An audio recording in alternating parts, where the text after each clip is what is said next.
The Alchemist by Paulo Coelho. Prologue. The alchemist picked up a book that someone in the caravan had brought. Leafing through the pages, he found a story about Narcissus. The alchemist knew the legend of Narcissus, a youth who knelt daily beside a lake to contemplate his own beauty. He was so fascinated by himself that, one morning, he fell into the lake and drowned. At the spot where he fell, a flower was born, which was called the Narcissus. But this is not how the author of the book ended the story. He said that when Narcissus died, the goddesses of the forest appeared and found the lake, which had been fresh water, transformed into a lake of salty tears. "Why do you weep?" the goddesses asked. "I weep for Narcissus," the lake replied. "Ah, it is no surprise that you weep for Narcissus," they said, "for though we always pursued him in the forest, you alone could contemplate his beauty close at hand." "But was Narcissus beautiful?" the lake asked. "Who better than you to know that?" the goddesses said in wonder. "After all, it was by your banks that he knelt each day to contemplate himself." The lake was silent for some time. Finally, it said, "I weep for Narcissus, but I never noticed that Narcissus was beautiful. I weep because each time that he knelt beside my banks, I could see, in the depths of his eyes, my own beauty reflected." What a lovely story, the alchemist thought.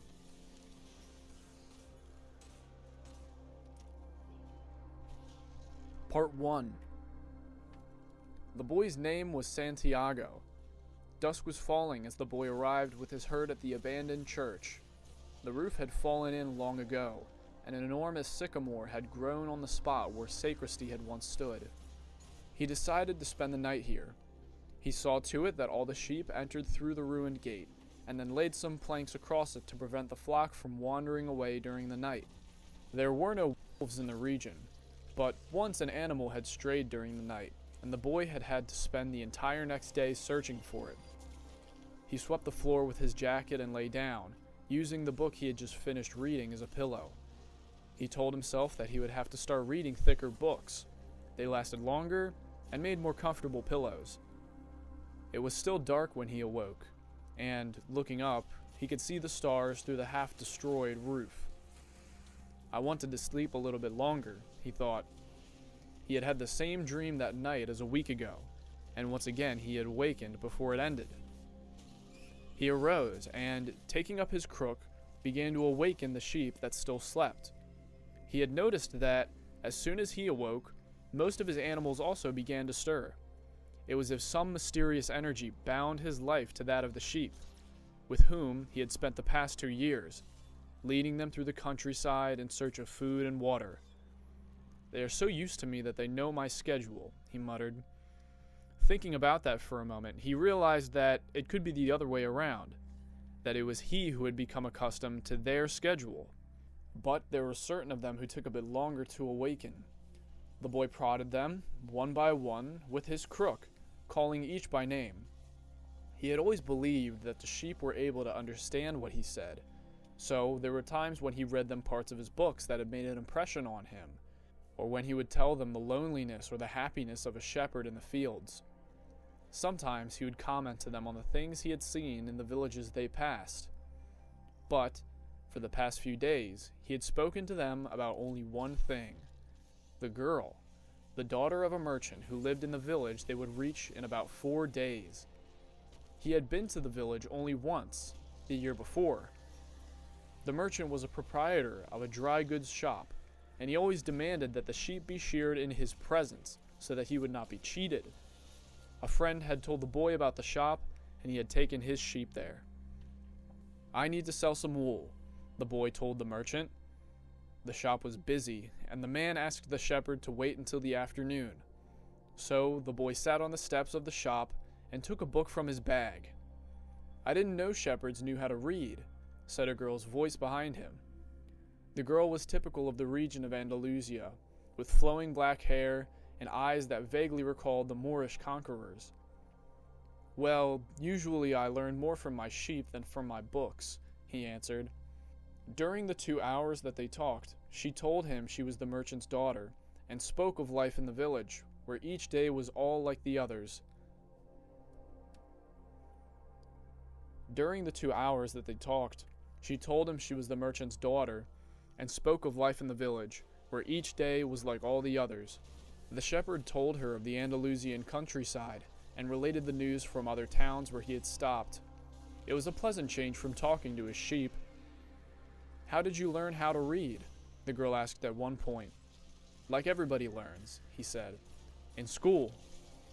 "Well, if you know how to read, why are you just a shepherd?" The boy mumbled an answer that allowed him to avoid responding to her question. He was sure that the girl would never understand. He went on telling stories about his travels, and her bright Moorish eyes went wide with fear and surprise. As the time passed, the boy found himself wishing that the day would never end, that her father would stay busy in keeping him waiting for 3 days. He recognized that he was feeling something he had never experienced before, the desire to live in one place forever. With the girl with the raven hair, his days would never be the same. But finally the merchant appeared, and asked the boy to shear 4 sheep. He paid for the wool and asked the shepherd to come back the following year. And now it was only 4 days before he would be back in that same village. He was excited, but at the same time uneasy. Maybe the girl had already forgotten him. Lots of shepherds passed through, selling their wool. "It doesn't matter," he said to his sheep. "I know other girls in other places." But in his heart he knew that it did matter, and he knew that shepherds, just like seamen and traveling salesmen, always found a town where there was someone who could make them forget the joys of carefree wandering. The day was dawning, and the shepherd urged his sheep in the direction of the sun. They never have to make any decisions, he thought.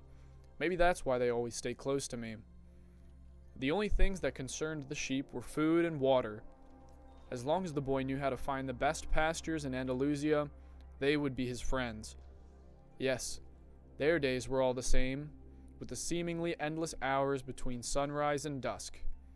And they had never read a book in their young lives, and didn't understand when the boy told them about the sights of the cities. They were content with just food and water, and, in exchange, they generously gave of their wool, their company, and, once in a while, their meat. If I became a monster today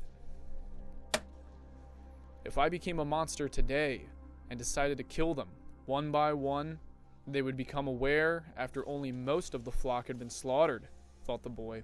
They trust me, and they've forgotten how to rely on their own instincts, because I lead them to nourishment.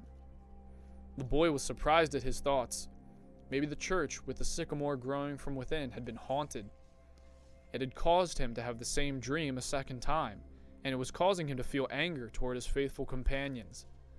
He drank a bit from the wine that remained from his dinner of the night before, and he gathered his jacket closer to his body. He knew that a few hours from now, with the sun at its zenith, the heat would be so great that he would not be able to lead his flock across the fields. It was the time of day when all of Spain slept during the summer. The heat lasted until nightfall, but when he thought to complain about the burden of its weight, he remembered that, because he had the jacket, he had withstood the cold of the dawn. We have to be prepared for change, he thought, and he was grateful for the jacket's weight and warmth. The jacket had a purpose, and so did the boy. His purpose in life was to travel, and, after 2 years of walking the Andalusian terrain, he knew all the cities of the region. He was planning on this visit to explain to the girl how it was that a simple shepherd knew how to read, that he had attended a seminary until he was 16. His parents had wanted him to become a priest, and thereby a source of pride for a simple family farm. They worked hard just to have food and water, just like the sheep. He had studied Latin, Spanish, and theology, but ever since he had been a child, he had wanted to know the world, and this was much more important to him than knowing God and learning about man's sins. One afternoon, on a visit to his family, he had summoned up the courage to tell his father that he didn't want to become a priest, that he wanted to travel. "People from all the world have passed through this village, son," said his father. They come in search of new things, but when they leave, they are basically the same people that they were when they arrived. They climb the mountain to see the castle, and they wind up thinking that the past was much better than what we have now. They have blonde hair or dark skin, but they basically are the same people as the people who live here. But I'd like to see the cat continued. Well, I'd like to see their land and see how they live, said his son. The people who come here have a lot of money to spend, so they can afford to travel, his father said. Amongst us, the only ones who can travel are the shepherds. Well, then I'll be a shepherd. His father said no more. The next day, his son was given a pouch that held 3 ancient Spanish gold coins. I found these one day in the fields. I wanted them to be part of your inheritance, but use them to buy your flock. Take to the fields, and someday you'll learn that our countryside is the best, and our women are the most beautiful. And he gave the boy his blessing.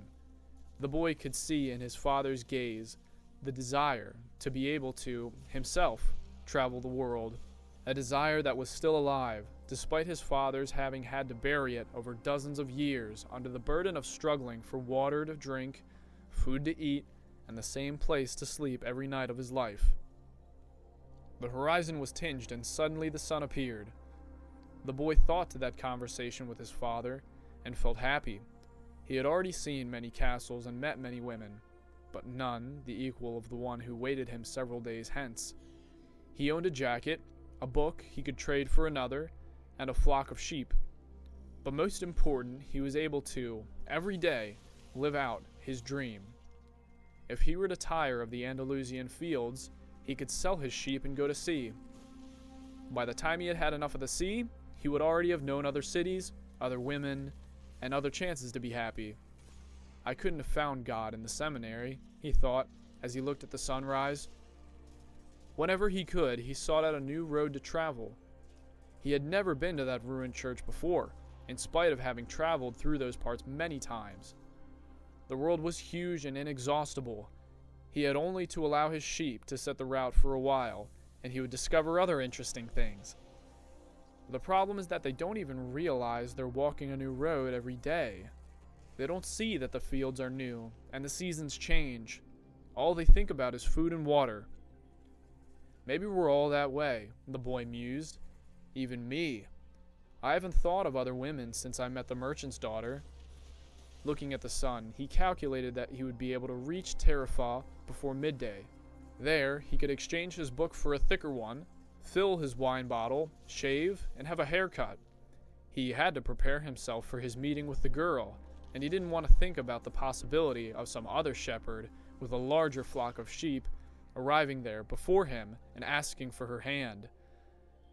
It's the possibility of having a dream come true that makes life interesting, he thought. As he looked again at the same position of the sun, he hurried his pace. He had suddenly remembered that, in Tarifa, there was an old woman who interpreted dreams.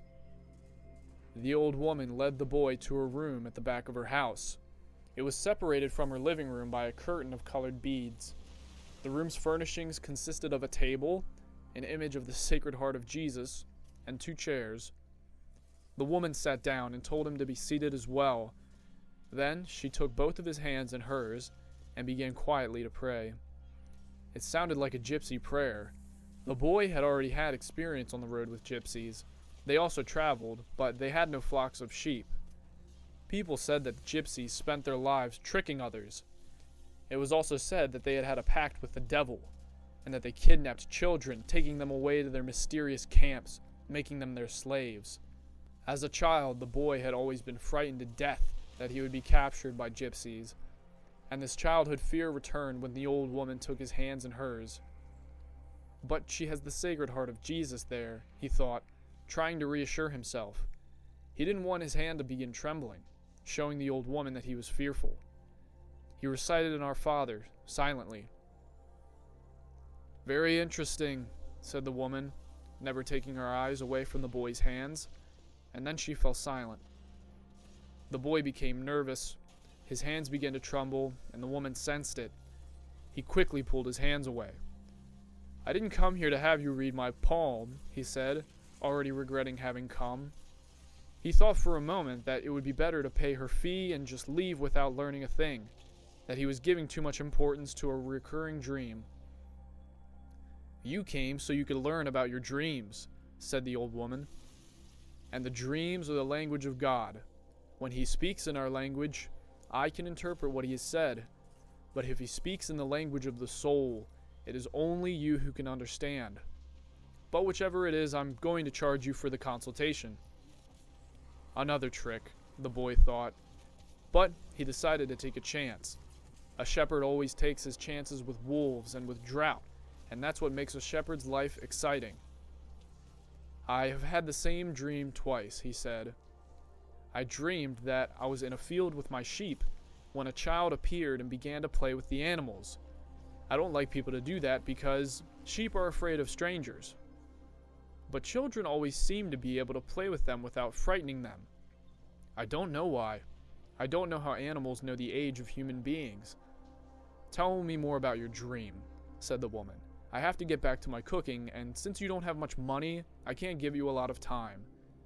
"The child went on playing with my sheep for quite a while," continued the boy, a bit upset, "and suddenly the child took me by both hands and transported me to the Egyptian pyramids."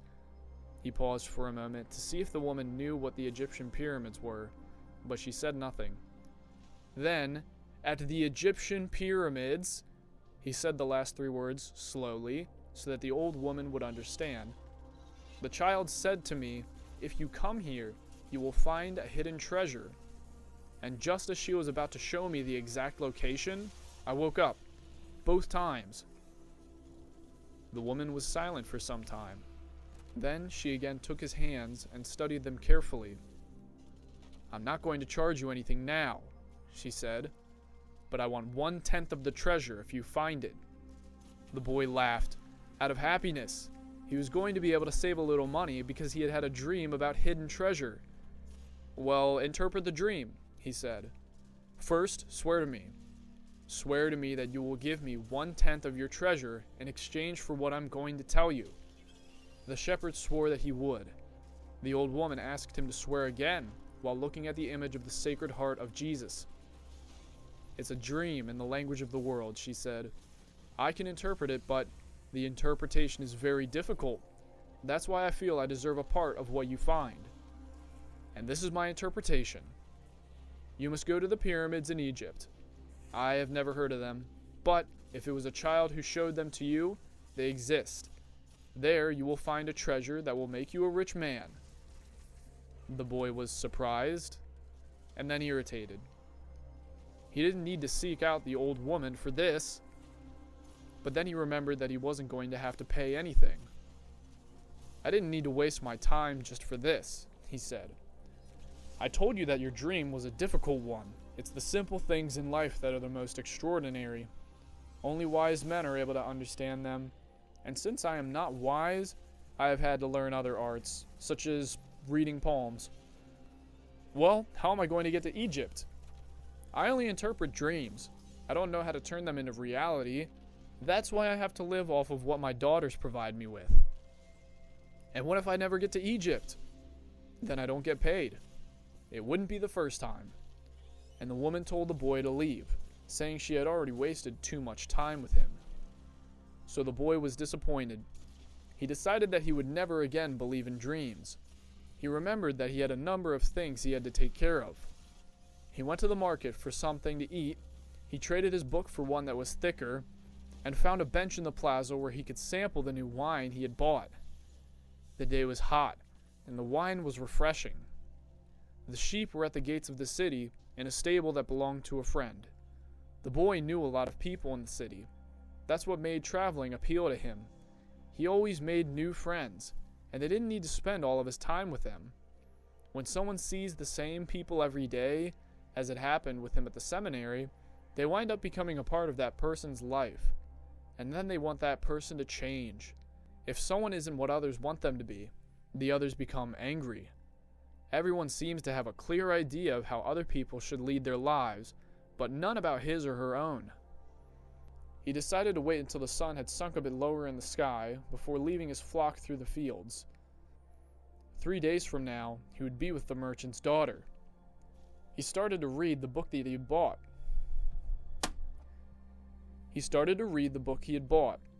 On the very first page, it described a burial ceremony, and the names of the people involved were very difficult to pronounce.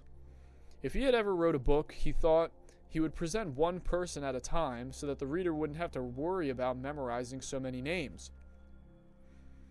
When he was finally able to concentrate on what he was reading, he liked the book a lot better. The burial was on a snowy day, and he welcomed the feeling of being cold. As he read on, an old man sat down at his side and tried to strike up a conversation. "What are they doing?" the old man asked, pointing at the people in the plaza. "Working," the boy answered dryly, making it look as if he wanted to concentrate on his reading. Actually, he was thinking about shearing his sheep in front of the merchant's daughter so that she could see he was someone who was capable of doing difficult things. He had already imagined the scene many times. Every time, the girl became fascinated when he explained that the sheep had to be sheared from back to front. He also tried to remember some good stories to relate to as he sheared them. Most of them he had read in books, but he would tell them as if they were from his personal experience. She would never know the difference because she didn't know how to read. Meanwhile, the old man persisted in his attempt to strike up a conversation. He said that he was tired and thirsty, and asked if he might have a sip of the boy's wine. The boy offered his bottle, hoping that the old man would leave him alone. But the old man wanted to talk, and he asked the boy what book he was reading. The boy was tempted to be rude and moved to another bench, but his father had taught him to be respectful of the elderly.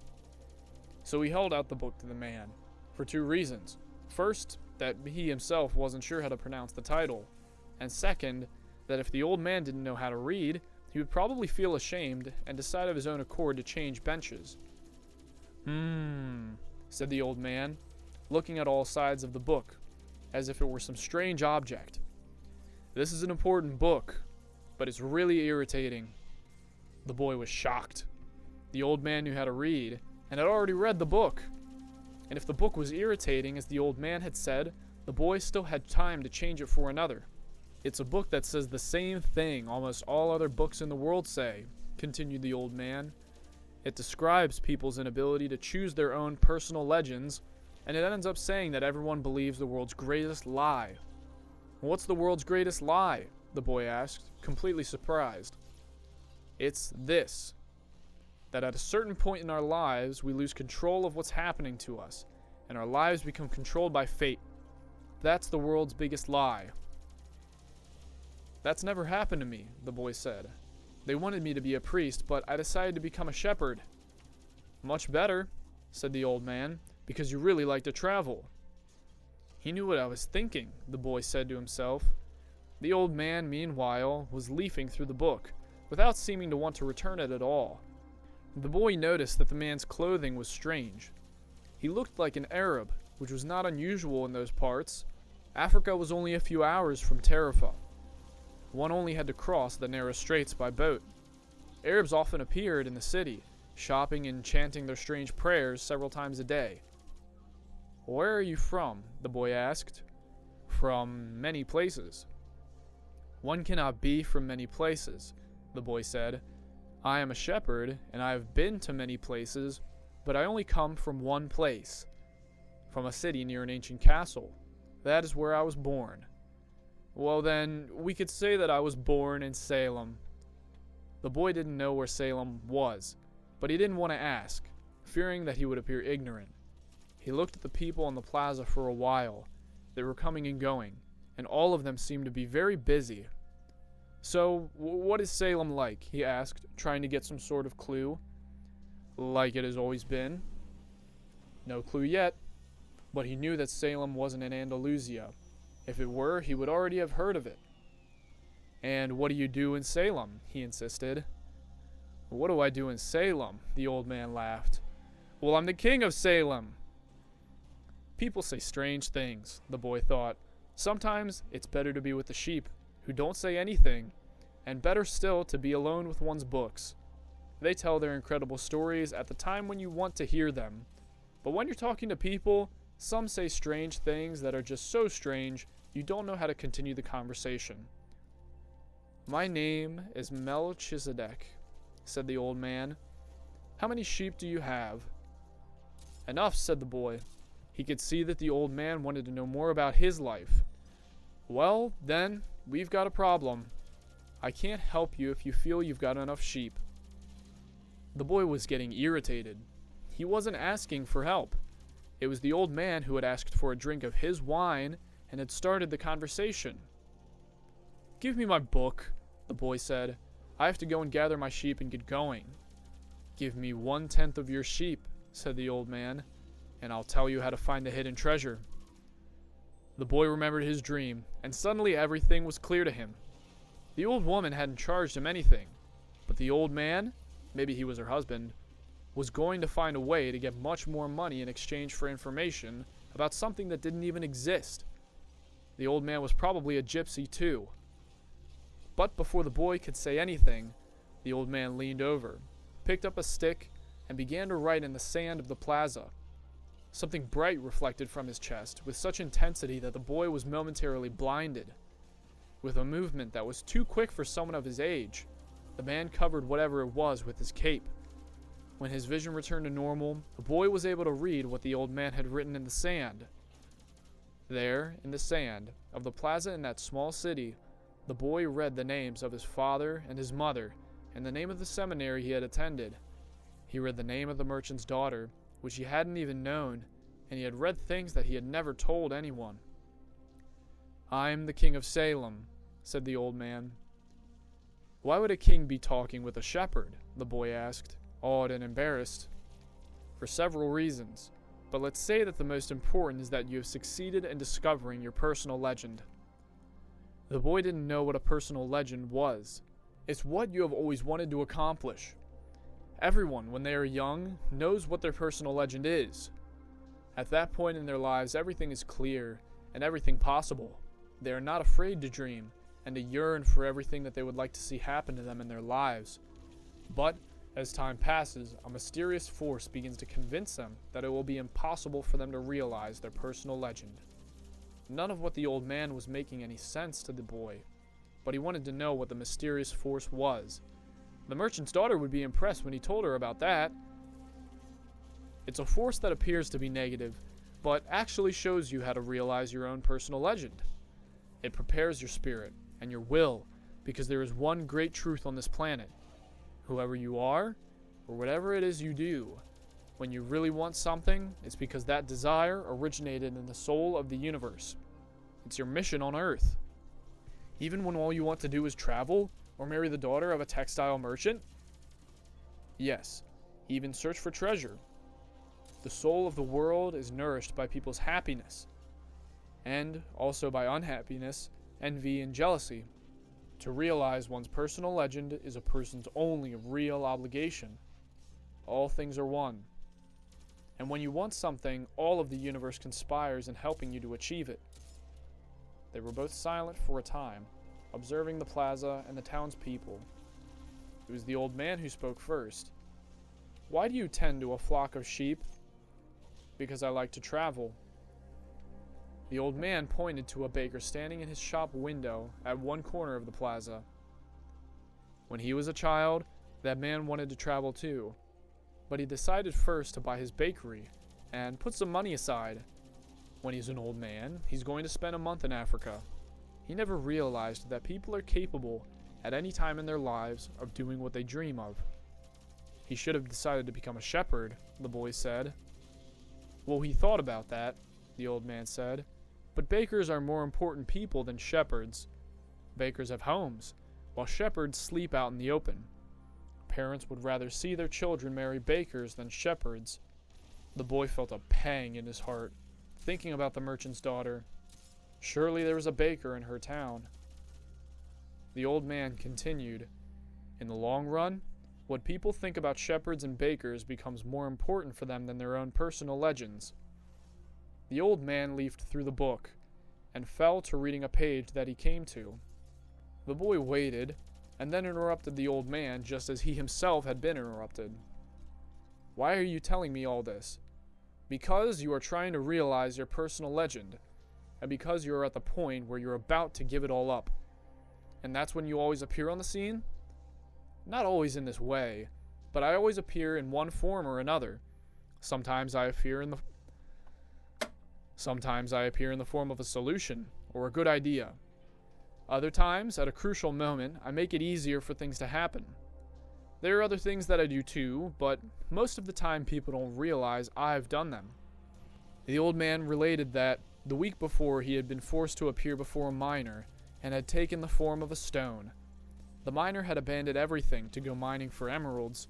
For 5 years he had been working a certain river and had examined hundreds of thousands of stones looking for an emerald. The miner was about to give it all up, right at the point when, if he were to examine just one more stone, just one more, he would find his emerald. Since the miner had sacrificed everything to his personal legend, the old man decided to become involved.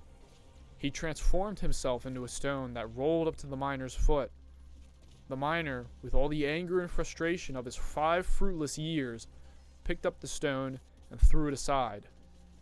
But he had thrown it with such force that it broke the stone it fell upon, and there, embedded in the broken stone, was the most beautiful emerald in the world. People learn, early in their lives, what is their reason for being, said the old man, with a certain bitterness. Maybe that's why they give it up so early, but that's just the way it is. The boy reminded the old man that he had said something about hidden treasure. Treasure is uncovered by the force of flowing water, and it is buried by the same currents, said the old man. If you want to learn about your own treasure, you will have to give me 1/10 of your flock.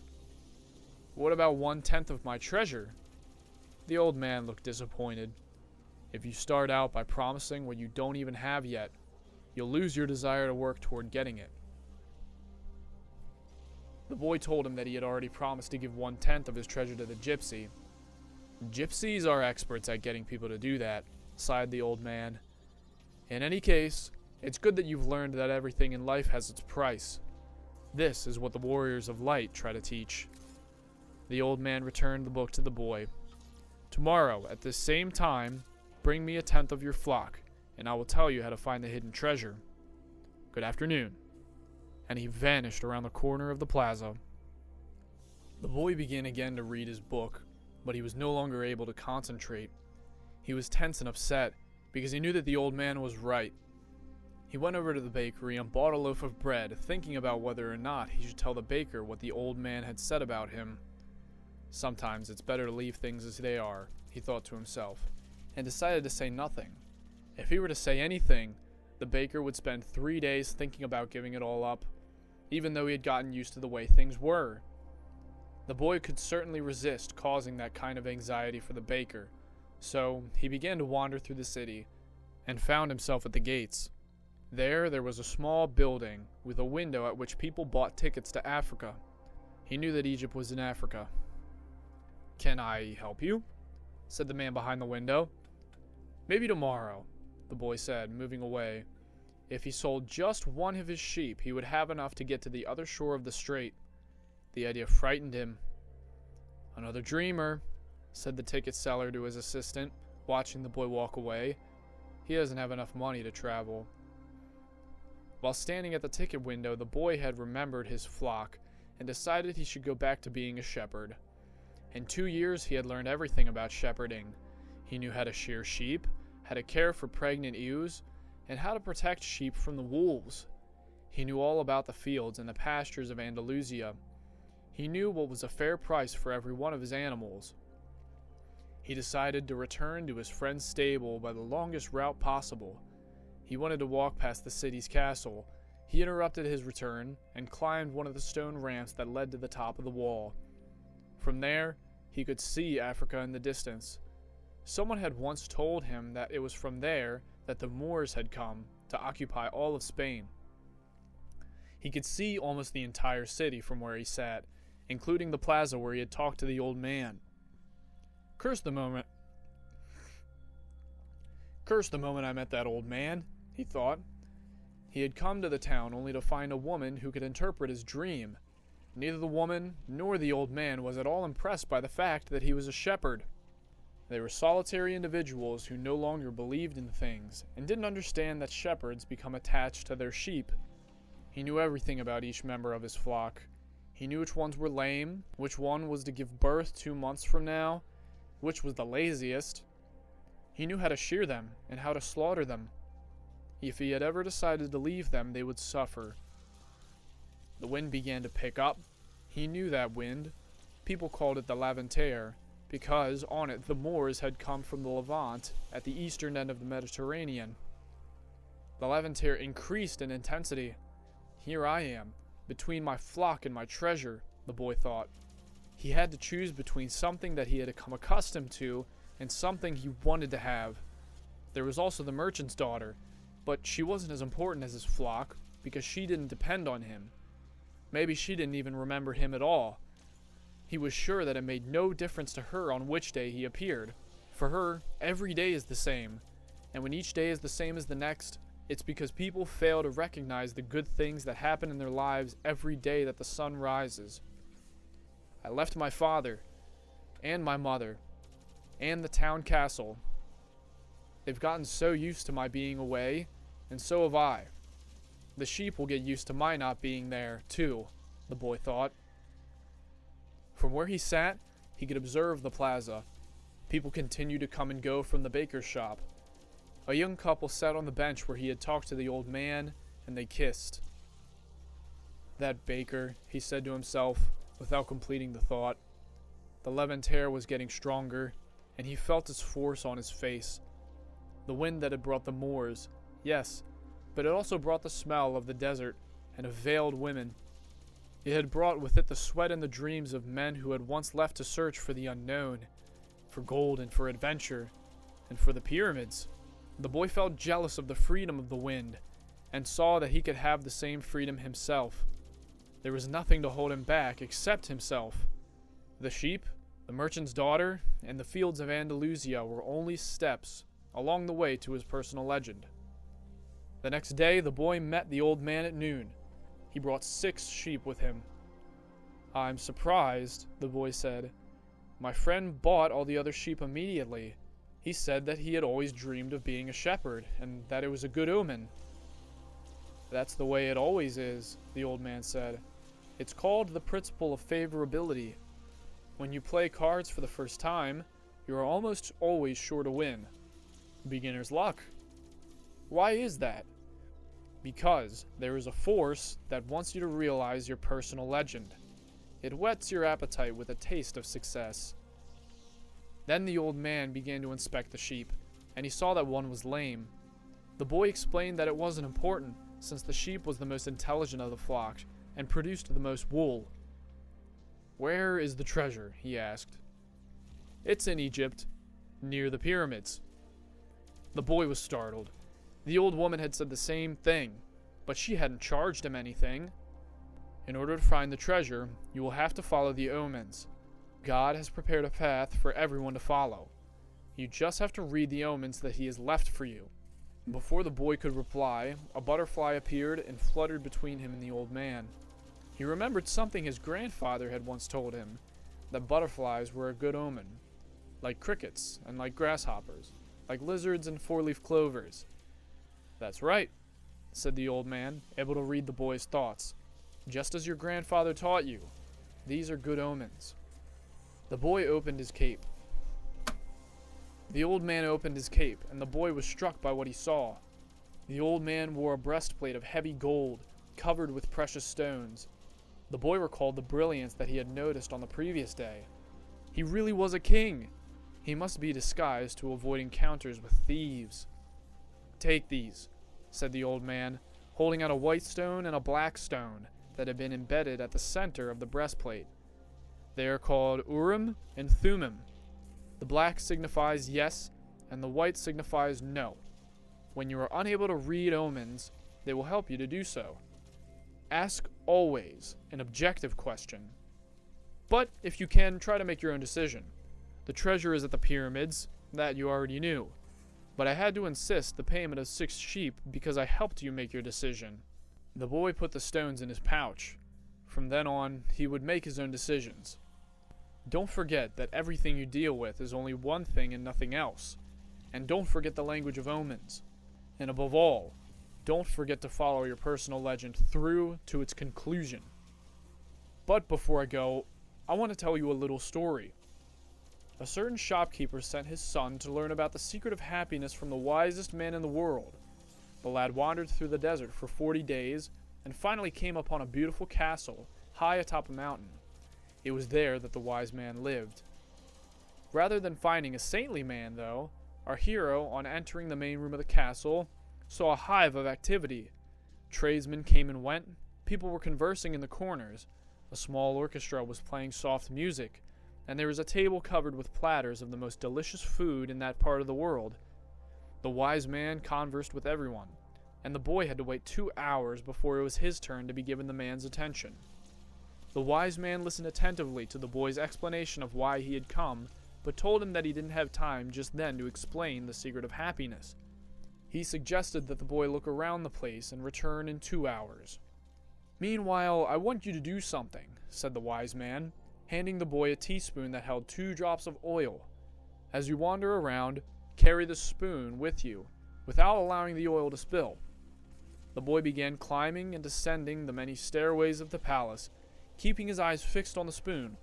After 2 hours, he returned to the room where the old man was. "Well," asked the old man, "did you see the Persian tapestries that are hanging in my dining hall? Did you see the garden that it took the master gardener 10 years to create?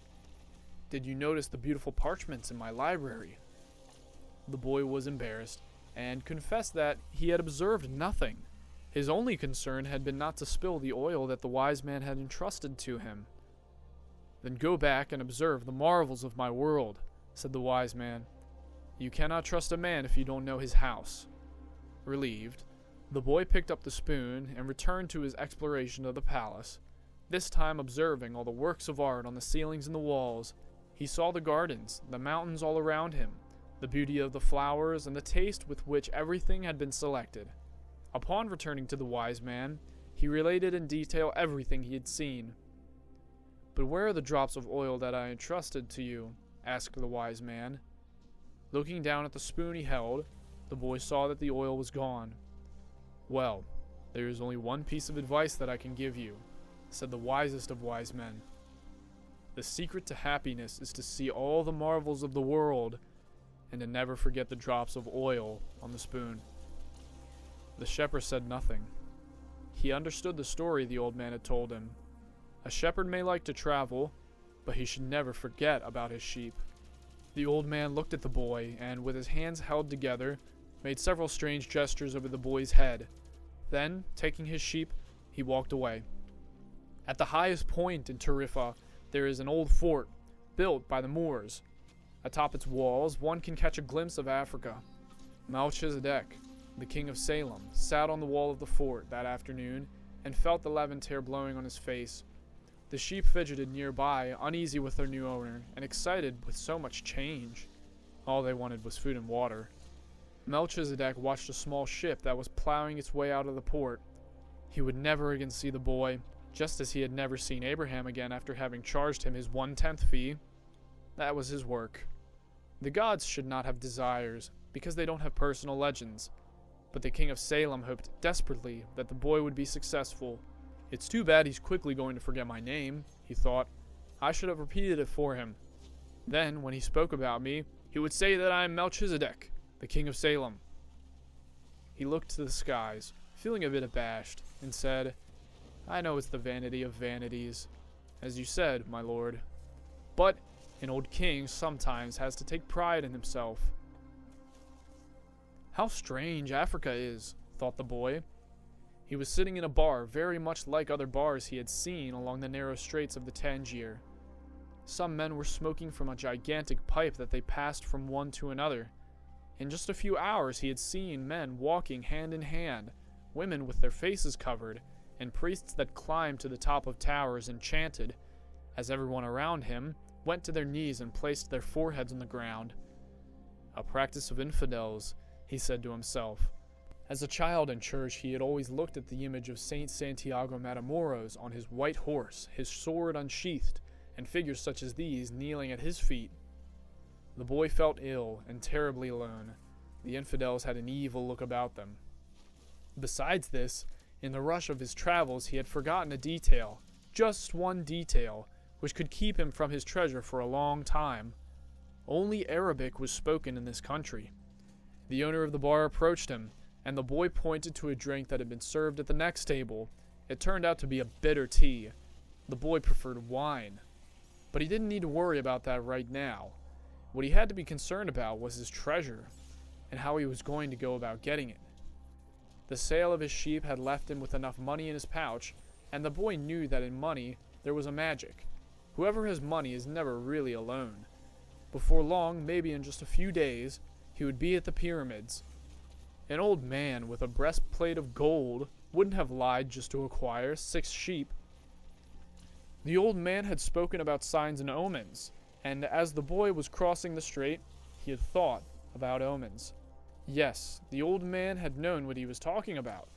During the time the boy had spent in the fields of Andalusia, he had become used to learning which path to take by observing the ground and the sky. He had discovered that the presence of a certain bird meant that a snake was nearby, and that a certain shrub was a sign that there was water in the area.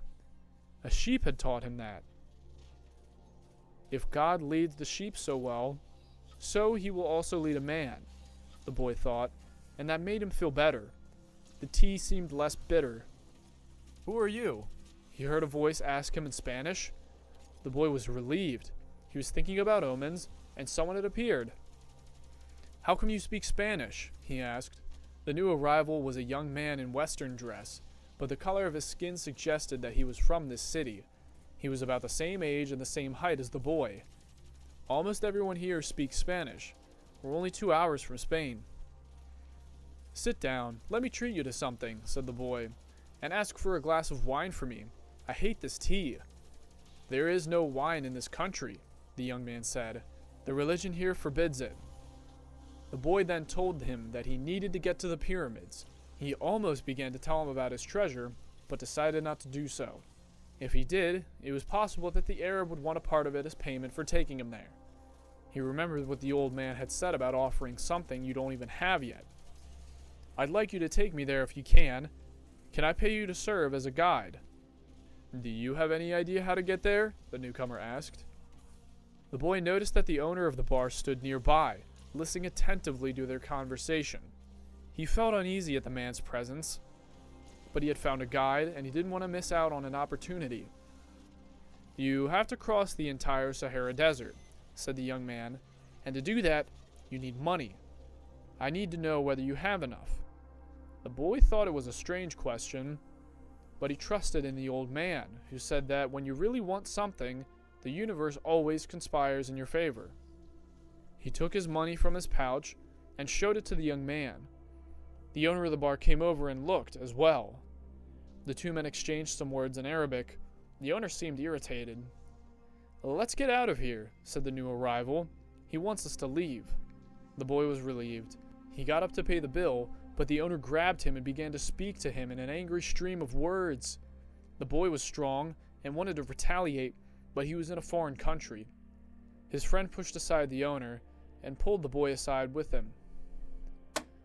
His new friend pushed the owner aside and pulled the boy outside with him. "He wanted to take your money," he said.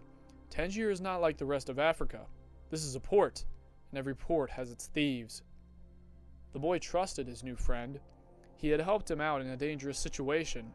He took out the money and counted it. "We could get to the pyramids by tomorrow," said the other, taking his money. "But I have to buy 2 camels. They walked together through the narrow streets of Tangier. Everywhere there were stalls with items for sale. They reached the center of a large plaza where the market was held. There were thousands of people there, arguing, selling, and buying, vegetables for sale amongst daggers, and carpets displayed alongside tobacco. But the boy never took his eye off of his new friend. After all, he had all his money. He thought about asking him to give it back, but decided that would be unfriendly. He knew nothing about the customs of the strange land that he was in. "I'll just watch him," he said to himself. He knew he was stronger than his friend. Suddenly, there in the midst of all that confusion, he saw the most beautiful sword he had ever seen. The The scabbard was embossed in silver, and the handle was black and encrusted with precious stones. The boy promised himself that, when he returned from Egypt, he would buy that sword. "I'll ask the owner of that stall how much that sword costs," he said to his friend. Then he realized he had been distracted for a few moments, looking at the sword. His heart squeezed, as if his chest had suddenly compressed it. He was afraid to look around, because he knew what he would find. He continued to look at the beautiful sword for a bit longer, until he summoned the courage to turn around. All around him was the market, with people coming and going, shouting and buying, and the aroma of strange foods, but nowhere could he find his new companion. The boy wanted to believe that his friend had simply become separated from him by accident. He decided to stay right there and await his return. As he waited, a priest climbed to the top of a nearby tower and began to chant. Everyone in the market fell to their knees, touched their foreheads to the ground, and took up the chant. Then, like a colony of worker ants, they dismantled their stalls and left. The sun began its departure as well. The boy watched it through its trajectory for some time, until it was hidden behind the white houses surrounding the plaza. He recalled that when the sun had risen that morning, he was on another continent, still a shepherd with 60 sheep, and looking forward to meeting with a girl. That morning, he had known everything that was going to happen to him as he walked through familiar fields. But now, as the sun began to set, he was in a different country, a stranger in a strange land where he couldn't even speak the same language. He was no longer a shepherd and had nothing, not even the money to return and start everything over. All this happened between sunrise and sunset, the boy thought. He was feeling sorry for himself and lamenting the fact that his life could have changed so suddenly and drastically. He was so ashamed that he wanted to cry. He had never wept before in front of his own sheep, but the marketplace was empty, and he was far from home, so he wept. He wept because God was unfair, and because this was the way God repaid those who believed in their dreams. When I had my sheep, I was happy, and I made those around me happy. People saw me coming and welcomed me, he thought. But now I'm sad and alone. I'm going to become bitter and distrustful of people because one person betrayed me. I'm going to hate those who have found their treasure because I never found mine. And I'm going to hold on to what little I have because I'm too insignificant to conquer the world. He opened his pouch to see what was left of his possessions. Maybe there was just a little bit of a sandwich he had eaten on the ship. But all he found was the heavy book, his jacket, and the 2 stones that the old man had given him. He had looked at the stones, and he felt relieved for some reason. He had exchanged 6 sheep for 2 precious stones that had been taken from a gold breastplate. He could sell the stones and buy a return ticket. And this time I'll be smarter, the boy thought, removing them from the pouch so that he could put them in his pocket. This was a port town, and the only truthful thing that his friend had told him was that port towns are full of thieves. Now he understood why the owner of the bar had been so upset. He was trying to tell him not to trust that man. I'm like everyone else. I see the world in terms of what I would like to see happen, not what actually does. He ran his fingers slowly over the stones, sensing their temperature and feeling their surfaces. They were his treasure. Just handling them made him feel better. They reminded him of the old man. When you want something, all of the universe conspires in helping you achieve it, he had said. The boy was trying to understand the truth of what the old man had said. There he was in the empty marketplace without a cent to his name, and with not a sheep to guard through the night. But the stones were proof that he had met with a king who knew the boy's past. They're called Urim and Thummim, and they can help you read the omens. The boy put the stones back in the pouch and decided to do an experiment. The old man had said to ask very clear questions, and to do that, the boy had to know what he wanted. So he asked if the old man's blessing was still with him. He took out one of the stones. It was yes. Am I going to find my treasure? He asked. He stuck his hand into the pouch and felt around for one of the stones. As he did so, both of them pushed through a hole in the pouch and fell to the ground. The boy had never even noticed that there was a hole in his pouch. He knelt down to find Urim and Thummim and put them back in the pouch. But as he saw them lying there on the ground, another phrase came to his mind. Learn to recognize omens, and follow them, the old king had said. An omen. The boy smiled to himself. He picked up the 2 stones and put them back in his pouch. He didn't consider mending the hole. The stones could fall through any time they wanted. He had learned that there were certain things one shouldn't ask about, so as not to flee from one's own personal legend. I promised that I would make my own decisions, he said to himself. But the stones had told him that the old man was still with him, and that made him feel more confident. He looked around at the empty plaza again, feeling less desperate than before. This wasn't a strange plaza. It was a new one. After all, what he had always wanted to do was just that, to know new places. Even if he never got to the pyramids, he had already traveled farther than any shepherd he knew. Oh, if they only knew how different things were, just 2 hours by ship from where they are, he thought. Although this new world at the moment was just an empty marketplace, he had already seen it when it was teeming with life, and he would never forget it. He remembered the sword. It hurt him a bit to think about it, but he had never seen one like it before. As he mused about these things, he realized that he had to choose between thinking of himself as a poor victim of a thief and as an adventurer in quest of his treasure.